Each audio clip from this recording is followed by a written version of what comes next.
Վերջին 7 տարիներին թիմ ընտրություններում հարթած թեկնածուների ճակատագիրը այնքան էլ լուսավոր չէ։ Իհարկե դրանք համայնքային ընտրություններ են, բայց էությունը էականորեն չի փոխվում։ 13 ընդդիմադիր համայնքապետ կալանավորված է 10-ի նկատմամբ կան քրեական գործեր։ Մեծ քաղաքներից Վանաձորի ընտրված քաղաքապետը կալանավորվեց, ձերբակալվեց։ Ոտից գլուխ այս process-ը քաղաքական հետապնդման process է։ Քաջարյանի քաղաքապետի դեմ հարուցված էր գործ։ Սա քաղաքական պատվիր է,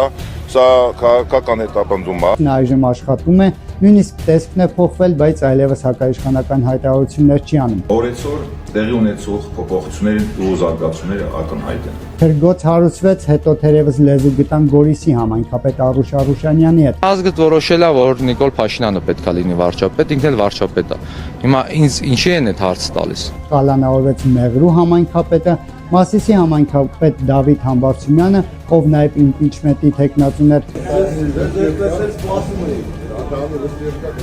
Հյուսիսային քամիները բարենպաստ չէին իհարկե Գյումրու քաղաքապետ Վարդան Ղուկասյանի համար։ Հայաստանի համայնքներից 37-ում համայնքը գլխավորում են ԿՊ ներկայացուցիչները, 22-ի դեպքում անկուսակցական են։ Կարծում եմ այս պարագայում ամեն ինչ պարզ է։ 12 ընդդիմադիրներ, որոնց մի մասը այս կամ այն կերպ լեզու են գտել ու լուր անհամաձայնություն են հայտնում իշխանության։